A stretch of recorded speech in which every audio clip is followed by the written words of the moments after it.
Hello friends, everything for exam channel में आपका स्वागत है। मैं तरुण दादीज आपका स्वागत करता हूं। आज मैं आपके लिए लेकर आया हूं एक बहुत ही इंटरेस्टिंग टॉपिक जिसका नाम है यूनिकॉर्न। क्या है ये यूनिकॉर्न, इसके बारे में हम बात करेंगे। लेकिन ये यूनिकॉर्न इंडिया में कैसे फेमस हुआ, उस योजना के बारे में भी हम बात करेंगे जिसका नाम है स्टार्टअप इंडिया। तो स्टार्टअप इंडिया ने कैसे भारत की अर्थव्यवस्था में एक बहुत बड़ा गेम चेंजर का रोल प्ले किया, इसके बारे में भी हम जरूर बात करेंगे। तो ये टॉपिक आपको जरूर देखना चाहिए।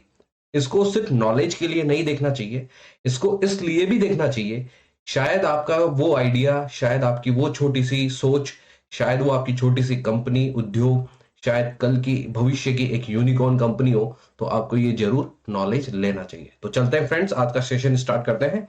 सबसे पहले हम बात करते हैं, स्क्रीन पर आप देखिएगा भारत में स्टार्टअप इंडिया। तो मैं आपको बता दूं कि भारत में स्टार्टअप इंडिया की जो शुरुआत जो की गई है, एक योजना के माध्यम से की गई। और इस योजना को लाने का श्रेय जो जाता है वो नरेंद्र मोदी को जाता है, क्योंकि 2014 में इलेक्शन हुए थे और 2014 इलेक्शन के बाद जो गवर्नमेंट आई थी वो थी मोदी गवर्नमेंट। इसके बाद हम बात करते हैं कि 15 अगस्त 2015 को सबसे पहले स्टार्टअप के बारे में बात की गई थी कि स्टार्टअप इंडिया क्यों जरूरी है, क्यों छोटे छोटे उद्योग जो उठ नहीं पाते हैं, किस प्रकार के उनके आइडियाज को मतलब एक भारत की अर्थव्यवस्था को स्ट्रांग बनाने के लिए उनकी कैसे योगदान उनका रखा जा सकता है, इसके बारे में इस स्कीम के बारे में सोचा गया। और इस स्कीम को सर्वप्रथम 2016 में लॉन्च किया गया। ध्यान से आप देखिएगा, सर्वप्रथम इसको 2016 में इसकी शुरुआत की गई। पहले भी कुछ स्टार्टअप कंपनीज थी जो अधिकतर अगर आप देखेंगे तो वो सॉफ्टवेयर में मानी जाती थी। सॉफ्टवेयर के जो गैंड कह सकते हैं लार्ज कंपनीज जो कि आज है, टीसीएस है, इन्फोसिस है, जो कि ये भी कभी छोटी छोटी कंपनीज से शुरुआत हुई थी। ऐसा कहते हैं कि इन्फोसिस को लगभग 10,000 रुपए से शुरुआत किया गया था, जो कि आज आज बहुत बड़ी कंपनी है, ट्रिलियन डॉलर्स की कंपनी है। तो अगर बात करते हैं तो आज ये भारत की लार्ज कंपनीज में आती है। लेकिन हम बात करते हैं वो यूनिकॉर्न कंपनीज जो अभी धीरे धीरे मतलब छोटे छोटे सेटअप से आज बहुत बड़ी कंपनीज बन गई है और जो भारत की अर्थव्यवस्था में अपना बहुत बड़ा योगदान दे रही है। तो 2016 में इस स्कीम की शुरुआत की गई। ध्यान से आप स्क्रीन पर देखिएगा, जिसका नाम है स्टार्टअप इंडिया। और ये स्कीम शुरू की गई थी भारत सरकार के द्वारा। इसका मेन जो ऑब्जेक्टिव था, उद्देश्य था, ध्यान से देखिएगा, जो इसका उद्देश्य था वो था स्टार्टअप को बढ़ावा देना, रोजगार पैदा करना, धन सृजन करना और एक मजबूत पारिस्थितिकी तंत्र के निर्माण और भारत को बदलने के लिए कार्यक्रम शुरू किया गया। इस स्टार्टअप इंडिया के अंदर ये उद्देश्य था। लेकिन मैं आपको बताता हूं कि इस स्कीम का मेन उद्देश्य ये था कि जो भी छोटे छोटे उद्योग है वो उभर कर आए और भारत के अर्थव्यवस्था को, पारिस्थितिकी तंत्र को, जो अर्थव्यवस्था से संबंधित है उसको मजबूत बनाए। साथ के साथ इसका एक उद्देश्य यह भी था कि लोग जॉब सीकर्स ना बनके जॉब क्रिएटर्स बने, यानी कि एक से ज्यादा लोगों को वो जॉब दे सके। इस तरीके से वो भारत के जो न्यू इंडिया है उसमें सपोर्ट कर सके। इस तरीके से इस स्कीम को लाया गया। तो ध्यान से देखिएगा इसको, और ध्यान से देखिएगा, स्टार्टअप इंडिया को प्रॉफिट और बिजनेस के अलावा इस मुकाम से भी शुरू किया गया था ताकि भारत की युवा पीढ़ी को नौकरी खोजने और अन्य परेशानियों का सामना ना करना पड़े।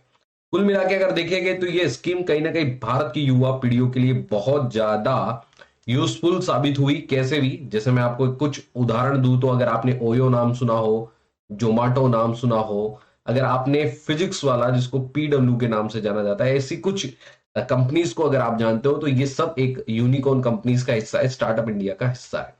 आगे चलते हैं। छात्रों द्वारा स्टार्टअप्स को प्रोत्साहित करने के लिए 13 केंद्रों को 50 लाख रुपए की वार्षिक वित्त सहायता 3 साल के लिए प्रदान की जाएगी। तो मैं आपको बता दूं कि इसमें लगभग 50 लाख रुपए तक की जो राशि है वो 3 साल के लिए प्रदान की जाएगी।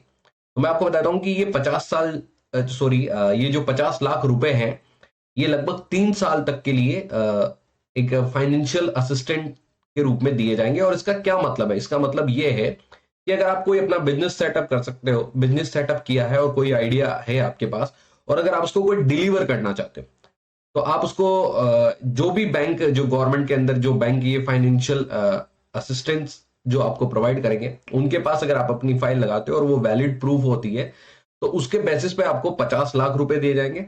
और वो आप 3 साल तक आपको उसके लिए कोई इंटरेस्ट पे नहीं करना होगा।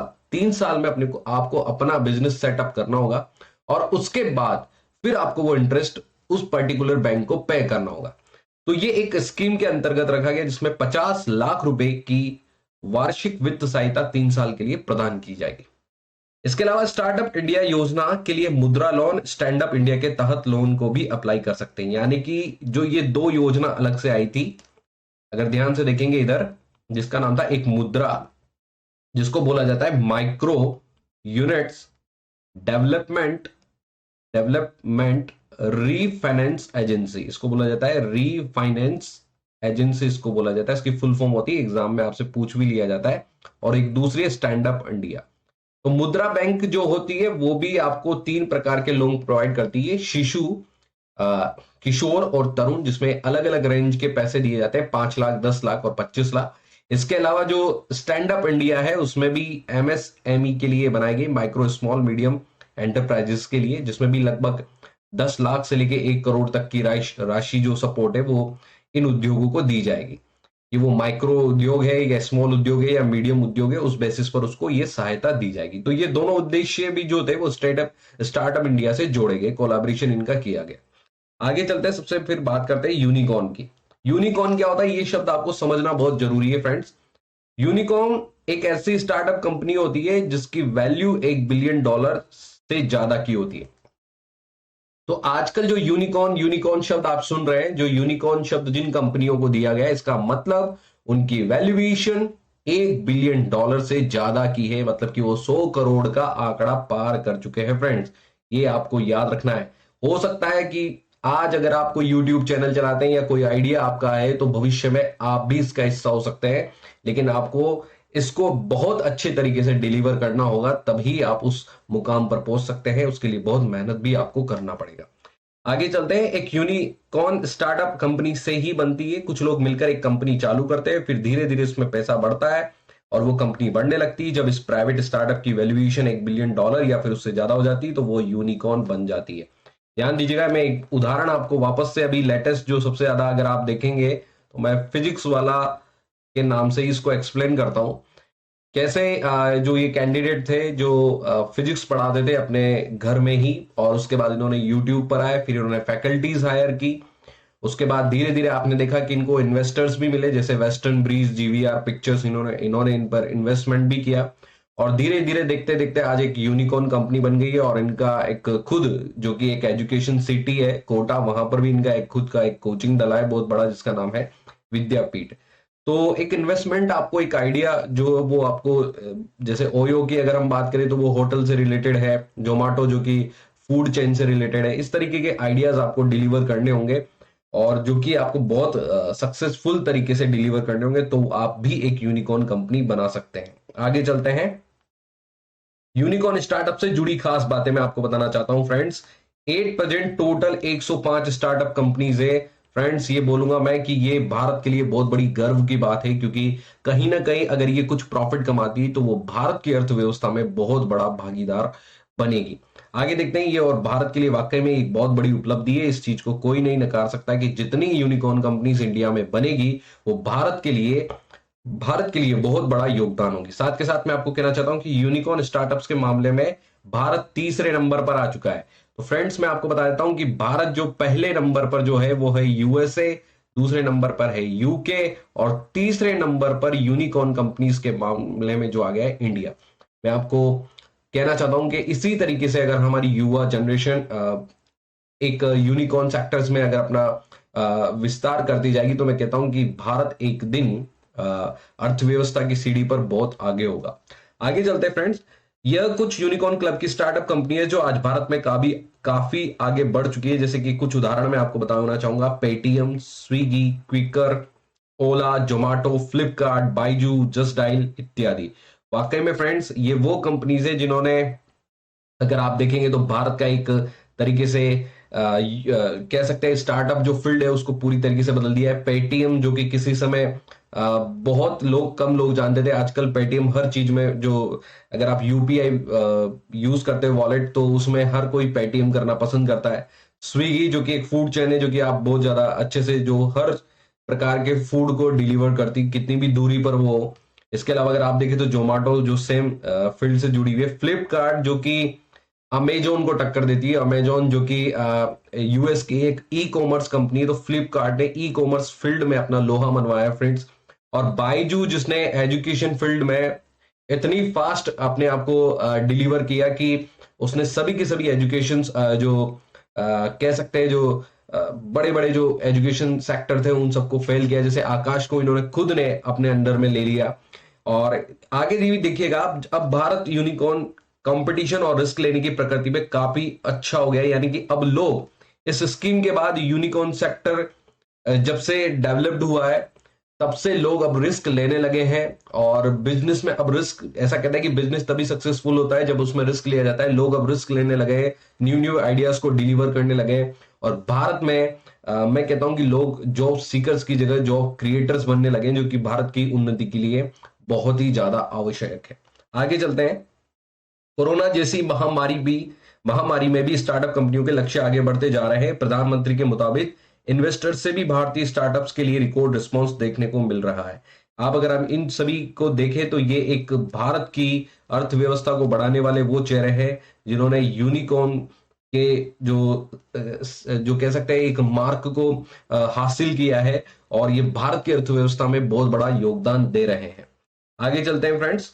ये यहां अगर आप ध्यान से देखेंगे, यहां 150 भारतीय यूनिकॉर्न कंपनियों को सूचीबद्ध किया गया जो वर्तमान में 2022 में भारत में यूनिकॉर्न की कुल संख्या है।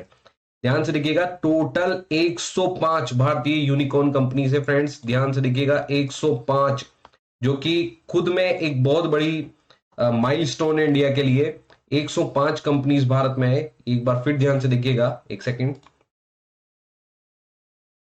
सेकंड रुकिएगा।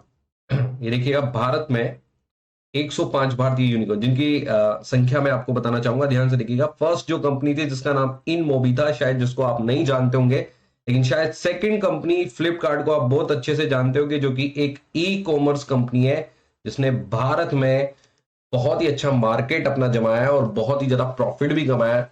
इसको अगर कोई एकमात्र कंपनी अगर टक्कर देती है तो वो अमेजोन है, जो कि यूएस की कंपनी है। और एक जेफ बिजोस उसके फाउंडर है और साथ के साथ एंडी जेसी 8% उसके सीईओ है। आगे चलते हैं फ्रेंड्स। इसके अलावा मैं आपको बताना चाहूंगा बाइजू आप देखिएगा, बाइजू जिसने एजुकेशन फील्ड में अपना नाम जमाया है। फोन पे जिसने यूपीआई फील्ड में अपना नाम जमाया है। साथ के साथ ओला जिसने टैक्सी सर्विस में अपना नाम जमाया है। ओयो जिसने होटल सर्विसेज में अपना नाम जमाया है। स्विगी और जोमेटो जिसने फूड चेन में अपना नाम जमाया है, जिनको आप बहुत अच्छे से जानते होंगे फ्रेंड्स। इसके अलावा मैक माई ट्रिप जो कि बुकिंग, एक प्रकार से आप कह सकते हो होटल बुकिंग में अपना नाम कमाया है। मैं वो नाम बता रहा हूं फ्रेंड्स जो शायद आपको बहुत अच्छे से भी याद होंगे और जो कि आपको बहुत ज्यादा सपोर्ट भी करेंगे फ्रेंड्स एग्जाम में इस टॉपिक को समझने में। साथ के साथ देखिएगा फ्रेंड्स, पेटीएम 41वें नंबर की कंपनी जिसने भी अपना नाम इंडिया में कमाया है। साथ के साथ ध्यान से देखिएगा फ्रेंड्स, अनअकैडमी जो कि आजकल बहुत सारे बच्चे से अपना कोर्स भी मतलब कोर्स खरीदते हैं और इससे पढ़ते हैं।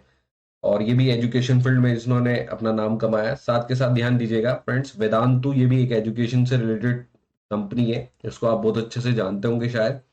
आगे देखिएगा, इसके अलावा car-dekho.com जिन्होंने आपके लिए सेकंड हैंड कार को बेचना और नई न्यू कार को लेना, ये सब चीजों को इजी बनाया है।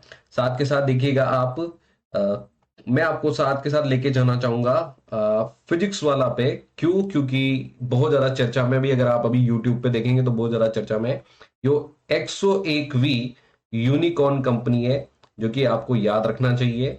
और अलक पांडे जो कि इनके सीईओ है, जो कि फेमस है, जो कि आपको याद रखना चाहिए फ्रेंड्स। और टोटल 8% जो कंपनीज है वो 105 कंपनी है, ये भी आपको याद रखना चाहिए। तो ये थी यूनिकॉर्न कंपनीज, जो कि मैं एक तरीके से आपको एक जीके के पर्पज से भी आप याद रख सकते हैं कि यूनिकॉर्न क्या होता है, स्टार्टअप इंडिया कब आई थी। लेकिन साथ के साथ मैं आपको ये भी बताना चाहूंगा कि फ्रेंड्स, आज का जमाना हो चुका है ओपन प्लेटफॉर्म आजकल सभी को मिल रहा है।